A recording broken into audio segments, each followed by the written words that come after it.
നമസ്കാരം. ഏവർക്കും ഈ വരാൻ പോകുന്ന ആഴ്ചയിലേക്കുള്ള മാർക്കറ്റ് ഔട്ട്ലുക്ക് വീഡിയോയിലേക്ക് സ്വാഗതം. ഇന്ന് നവംബർ 2, 2025 ഞായർ. അങ്ങനെ നമ്മൾ ഈ മാസത്തെ ആദ്യത്തെ ആഴ്ചയിലേക്ക് പ്രവേശിക്കുകയാണ്. പ്രധാനമായും 7 ഘടകങ്ങളെ ആശ്രയിച്ചിരിക്കും ഈ വരാൻ പോകുന്ന ആഴ്ചയിൽ നമ്മുടെ മാർക്കറ്റിന്റെ ഗതിയും. അപ്പൊ എന്തൊക്കെയാണെന്ന് വിശദമായി തന്നെ നമുക്ക് ഈ വീഡിയോയിൽ ചർച്ച ചെയ്യാം. അതിനു മുൻപേ നമുക്ക് കഴിഞ്ഞ ആഴ്ചത്തെ ഇന്ത്യൻ മാർക്കറ്റിന്റെ പെർഫോമൻസിനെ കുറിച്ചൊന്ന് വേഗത്തിൽ ഓടിച്ചു നോക്കാം. കഴിഞ്ഞ മാസം ഒക്ടോബറിൽ ആദ്യത്തെ തുടർച്ചയായ 4 ആഴ്ചകളിലെ നേട്ടത്തിന് ശേഷം കഴിഞ്ഞ ആഴ്ചയിൽ ഇന്ത്യൻ മാർക്കറ്റിന് നഷ്ടത്തോടു കൂടിയിട്ടാണ് വീക്ക്ലി ബേസിസിൽ വ്യാപാരം അവസാനിപ്പിക്കേണ്ടതായിട്ട് വരികയുണ്ടായത്. പ്രധാനമായും യുഎസിലെ ഫെഡ് ഇൻട്രസ്റ്റ് റേറ്റ് കട്ടിനെ തുടർന്ന് ഫെഡ് ചെയർമാൻ ജെറോം പവലിന്റെ ഭാഗത്ത് നിന്ന് വന്ന ഡോവിഷ് ആയിട്ടുള്ള കമന്റ് ആണ് ഗ്ലോബൽ മാർക്കറ്റിനെയും അതിനോടൊപ്പം ഇന്ത്യൻ മാർക്കറ്റിനെയും നഷ്ടത്തിലേക്ക് നയിക്കുകയുണ്ടായത്. തൽഫലമായി നിഫ്റ്റിക്ക് വീക്ക്ലി ബേസിസിൽ 155.75 പോയിന്റുകളുടെ നഷ്ടത്തോടുകൂടി 0.6% നഷ്ടം നേരിടേണ്ടതായിട്ട് വരികയുണ്ടായി. ബാങ്ക് നിഫ്റ്റിക്കും നേരിയ നഷ്ടത്തോടുകൂടി തന്നെ വീക്ക്ലി ബേസിസിൽ വ്യാപാരം അവസാനിപ്പിക്കേണ്ടതായിട്ട് വന്നപ്പോൾ സെൻസെക്സിന് 465.75 പോയിന്റുകളുടെ നഷ്ടത്തോടുകൂടി 0.55% നഷ്ടവും വീക്ക്ലി ബേസിസിൽ സംഭവിച്ചു. ഇനി ഈ വരാൻ പോകുന്ന ആഴ്ചയിൽ നമ്മുടെ മാർക്കറ്റിന്റെ ഗതിയെ സ്വാധീനിക്കാൻ പോകുന്ന ഘടകങ്ങൾ എന്തൊക്കെയാണെന്ന് വിശദമായി തന്നെ ചർച്ച ചെയ്യാം. ഏതാനും ആഴ്ചകളായിട്ട് തുടരുന്ന Q2 ഏർണിംഗ്സിന്റെ തുടർച്ച ഈ വരാൻ പോകുന്ന ആഴ്ചയിലും നമ്മുടെ മാർക്കറ്റിനെ വലിയ രീതിയിൽ തന്നെ സ്വാധീനിക്കും. കാരണം ഹെവി വെയ്റ്റ് സ്റ്റോക്കുകളായ Bharti Airtel, Titan company, Adani Enterprises, Adani Ports, Interglobe Aviation, M&M, Paytm, SBI, Britannia, Lupin, Bajaj Auto, Hindalco Industries തുടങ്ങിയ പ്രധാനപ്പെട്ട കമ്പനികളുടെ Q2 ഏർണിംഗ്സ് റിലീസിനായിട്ട് ഈ വരുന്ന ആഴ്ചയിലും ലൈനപ്പ് ചെയ്തിട്ടുണ്ട്. ഈ പ്രാവശ്യം Q2 ഏർണിംഗ്സുകൾ പ്രസിദ്ധീകരിക്കാൻ തുടങ്ങിയത് മുതൽ ഒട്ടുമിക്ക ഹെവി വെയ്റ്റ് സ്റ്റോക്കുകളും ബെറ്റർ ആയിട്ടുള്ള റിസൾട്ടുകളാണ് പ്രസിദ്ധീകരിക്കുകയുണ്ടായത്. സോ അതിന്റെ ഒരു നേട്ടവും നമ്മുടെ മാർക്കറ്റിലും കഴിഞ്ഞ ഏതാനും ആഴ്ചകളായിട്ട് അനുഭവിക്കാൻ നമുക്ക് സാധിക്കുകയുണ്ടായി. വരാൻ പോകുന്ന ഹെവി വെയ്റ്റ് കമ്പനികളുടെ Q2 ഏർണിംഗ്സിന്റെ മാർക്കറ്റിനെ ദിശയെ സാരമായി തന്നെ ബാധിക്കും. വെട്ടിച്ചുരുക്കിയ ഒരു ട്രേഡിംഗ് ആഴ്ചയാണ് ഇനി വരാൻ വേണ്ടി പോകുന്നത്. നവംബർ 5 ഗുരുനാനക് ദേവ് ജയന്തിയോടനുബന്ധിച്ച് ഇന്ത്യൻ മാർക്കറ്റിന് ബുധനാഴ്ച അവധിയായതുകൊണ്ട് തന്നെ ആകെ 4 ട്രേഡിംഗ് സെക്ഷൻ മാത്രമേ നമ്മുടെ മാർക്കറ്റിൽ ഈ ആഴ്ചയിലുള്ളൂ. ഈ വരുന്ന ആഴ്ച ഈ മാസത്തെ ഫസ്റ്റ് ആഴ്ചയായതുകൊണ്ട് തന്നെ ഒത്തിരിയേറെ macro economic data domestically release ചെയ്യാനുണ്ട്. Like HSBC manufacturing PMI, HSBC service and composite PMI data തുടങ്ങിയവയുടെ റിസൾട്ടുകൾ ഡൊമസ്റ്റിക് ഗ്രോത്ത് മൊമെന്റത്തിനെ സൂചിപ്പിക്കുന്നതുകൊണ്ട് തന്നെ ഈ ആഴ്ചയിൽ റിലീസ് ചെയ്യപ്പെടാൻ പോകുന്ന ഈ പറഞ്ഞ മാക്രോ ഇക്കണോമിക് ഡാറ്റയും നമ്മുടെ മാർക്കറ്റിന്റെ ഗതിയെ വളരെയേറെ സ്വാധീനിക്കാം എന്നുള്ളതിനാൽ തന്നെ ഈ ഡാറ്റകളുടെയൊക്കെ റിലീസും കീനായിട്ട് വാച്ച് ചെയ്യേണ്ടിയിരിക്കുന്നു. ഇതുകൂടാതെ ഒത്തിരിയേറെ പ്രധാനപ്പെട്ട ഗ്ലോബൽ ഇവന്റുകൾ നിറഞ്ഞ ഒരാഴ്ചയാണ് ഈ വരാൻ പോകുന്ന ആഴ്ചയിലും. ഒത്തിരി പ്രധാനപ്പെട്ട ഗ്ലോബൽ ഇവന്റുകൾ നിറഞ്ഞ ഒരാഴ്ചയിലൂടെയാണ് നമ്മൾ കടന്നു പോകാൻ വേണ്ടിയിരിക്കുന്നത്. സോ അതുകൊണ്ട് തന്നെ ഈ പറഞ്ഞ ഗ്ലോബൽ ഇവന്റുകളൊക്കെ നമ്മൾ കീനായിട്ട് തന്നെ വാച്ച് ചെയ്യേണ്ടിയിരിക്കുന്നു. ഓരോ ദിവസത്തെയും പ്രധാനപ്പെട്ട ഗ്ലോബൽ ഇവന്റുകൾ അതാത് ദിവസത്തെ പ്രീ മാർക്കറ്റ് റിപ്പോർട്ട്സുകളിൽ മെൻഷൻ ചെയ്യാം. കഴിഞ്ഞ ആഴ്ചയിൽ ഗ്ലോബൽ മാർക്കറ്റും നിക്ഷേപകരും ഒരേപോലെ കാത്തിരുന്ന മറ്റൊരു പ്രധാനപ്പെട്ട ഇവന്റ് ആയിരുന്നു യുഎസും ചൈനയും തമ്മിലുള്ള ട്രേഡ് ഡീൽ നടപ്പിലാകുമെന്ന്. സോ അതിനൊരു തീരുമാനം വന്നിട്ടില്ല. എങ്കിലും ഇരു രാജ്യങ്ങളും തമ്മിൽ സംയുക്തമായിക്കൊണ്ട് 1 വർഷത്തേക്കുള്ള കരാറിലേക്ക് എത്തിച്ചേരുന്നു എന്നുള്ള സൂചനകൾ US പ്രസിഡന്റ് സൂചനകൾ നൽകിയെങ്കിലും ചൈനയുടെ ഭാഗത്ത് നിന്ന് അതിനുള്ളൊരു വിശദീകരണങ്ങൾ നൽകുകയുണ്ടായില്ല.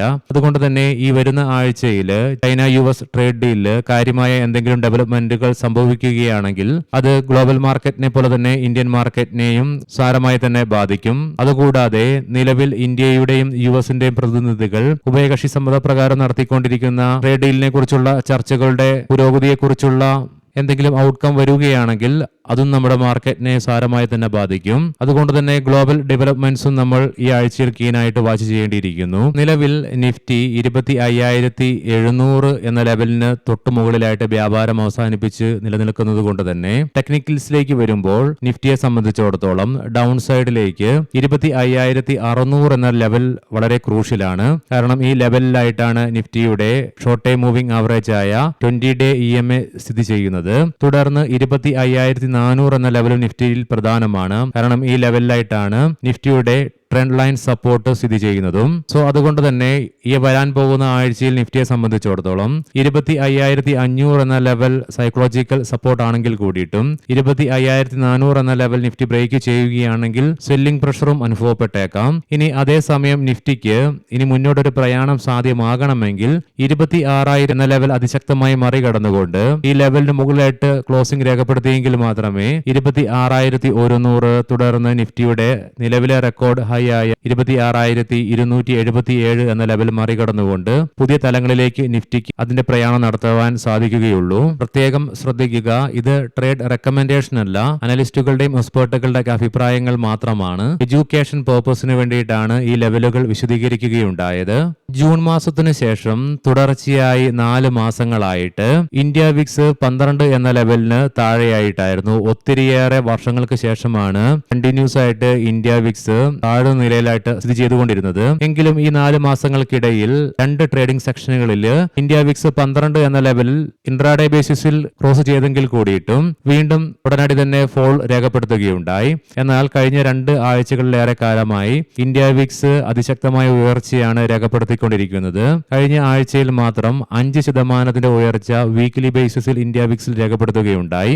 മാത്രമല്ല നിലവിൽ 12.15 എന്ന ലെവലിലാണ് ഇന്ത്യ വിക്സ് നിലകൊള്ളുന്നതും. സോ വരുന്ന ആഴ്ചയിൽ ഇന്ത്യ വിക്സ് നമ്മൾ കീനായിട്ട് തന്നെ വാച്ച് ചെയ്യേണ്ടിയിരിക്കുന്നു. കഴിഞ്ഞ ആഴ്ചയിൽ ആദ്യത്തെ 2 ട്രേഡിംഗ് സെക്ഷനിൽ ഇന്ത്യൻ രൂപയ്ക്ക് അമേരിക്കൻ ഡോളറിനെതിരെ ശക്തമായ ചെറുത്തുനിൽപ്പ് നടത്തുവാൻ സാധിച്ചെങ്കിൽ കൂടിയിട്ടും തുടർന്ന് വ്യാഴം വെള്ളി ദിവസങ്ങളിൽ അതിശക്തമായ ഇടിവ് നേരിടേണ്ടതായിട്ട് വന്നു.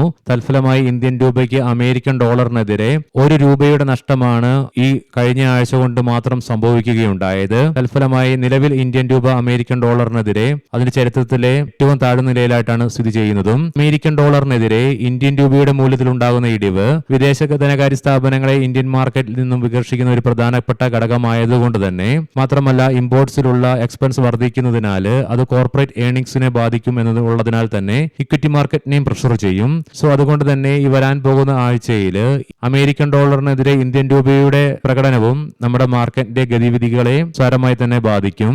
ഒക്ടോബർ 28 ചൊവ്വാഴ്ച വിദേശ ധനകാര്യ സ്ഥാപനങ്ങൾ ഏതാനും മാസങ്ങൾക്ക് ശേഷം ഇന്ത്യൻ ക്യാഷ് മാർക്കറ്റിൽ 10,000 കോടി രൂപയ്ക്ക് മുകളിൽ ബൈ നടത്തിയപ്പോൾ അത് നിക്ഷേപകർക്കും മാർക്കറ്റിനും പുതിയ ആത്മവിശ്വാസം നൽകുകയുണ്ടായി. വിദേശ ധനകാര്യ സ്ഥാപനങ്ങൾ ഇന്ത്യൻ മാർക്കറ്റിലേക്ക് വീണ്ടും ബയേഴ്സ് ആയിട്ട് മാറുകയാണെന്നുള്ളത്. എന്നാൽ ബുധൻ വ്യാഴം ദിവസങ്ങളുടെ അവരുടെ സെല്ലിംഗിൽ ഈ പ്രതീക്ഷകളെയൊക്കെ തകിടം മറിക്കുകയുണ്ടായി. എന്നാൽ വെള്ളിയാഴ്ച വിദേശ ധനകാര്യ സ്ഥാപനങ്ങൾ ഇന്ത്യൻ ക്യാഷ് മാർക്കറ്റിലെ സെല്ലിംഗ് അതിശക്തമായി വർദ്ധിപ്പിക്കുകയാണ് ഉണ്ടായത്. 6,769.34 കോടി രൂപയ്ക്കാണ് സെല്ലിംഗ് നടത്തുകയുണ്ടായത്. സോ അതിനെ തുടർന്ന് വിദേശ ധനകാര്യ സ്ഥാപനങ്ങൾ ഇന്ത്യൻ ക്യാഷ് മാർക്കറ്റിൽ 2,346.89 കോടി രൂപയ്ക്ക് നെറ്റ് സെല്ലേഴ്സ് ആയിട്ടാണ് മാറുകയുണ്ടായത്. തൽഫലമായി തുടർച്ചയായി 4 മാസം ജൂലൈ, ഓഗസ്റ്റ്, സെപ്റ്റംബർ, ഒക്ടോബർ അവർ നമ്മുടെ മാർക്കറ്റിൽ നെറ്റ് സെല്ലേഴ്സ് ആയിട്ട് തന്നെ തുടരുകയുണ്ടായി. എങ്കിലും തുടർച്ചയായി 4 മാസത്തെ സെല്ലിംഗിൽ ഒക്ടോബർ മാസമാണ് ഏറ്റവും കുറഞ്ഞ തുകയ്ക്ക് സെല്ലിംഗ് നടത്തുകയുണ്ടായത്. അതുകൊണ്ട് തന്നെ ഈ വരാൻ പോകുന്ന ആഴ്ചയിൽ നമ്മൾ സൂക്ഷിച്ചു നോക്കി കാണേണ്ടതായിട്ടുണ്ട്. വിദേശ ധനകാര്യ സ്ഥാപനങ്ങൾ വീണ്ടും ബൈയിങ് തുടങ്ങുമോ ഇല്ലയോ എന്നൊക്കെ. പ്രധാനപ്പെട്ട സ്റ്റോക്കിംഗ് ന്യൂസുകൾ പരിശോധിക്കാം. മുൻകൂട്ടി ഓർമ്മിപ്പിച്ചുകൊള്ളട്ടെ, ഇത് ഒരു ബൈ ഓർ സെൽ റെക്കമെൻഡേഷൻ അല്ല. പറയാൻ പോകുന്ന റിസൾട്ടുകളൊക്കെ quarter to year on year ബേസിസിലാണ്. ഏർബൻ കമ്പനിയുടെ കൺസോളിഡേറ്റഡ് നെറ്റ് ലോസ് 2 കോടി രൂപയിൽ നിന്നും 59 കോടി രൂപയായി വർദ്ധിക്കുകയാണ് ഉണ്ടായത്. റവന്യൂവിൽ അതേസമയം 37% ഉയർച്ചയും രേഖപ്പെടുത്തുകയുണ്ടായി. CDSL net പ്രോഫിറ്റിൽ 13.6% ഇടിവാണ് രേഖപ്പെടുത്തുകയുണ്ടായത്. അതേസമയം റവന്യൂ ഫ്രം ഓപ്പറേഷൻസിലും 1% ഇടിവ് രേഖപ്പെടുത്തി. പതഞ്ജലി ഫുഡ്സ് നെറ്റ് പ്രോഫിറ്റിൽ 67% വർധനവാണ് രേഖപ്പെടുത്തിയത്. റവന്യൂവിൽ 21% ഉയർച്ചയും അതേസമയം രേഖപ്പെടുത്തി.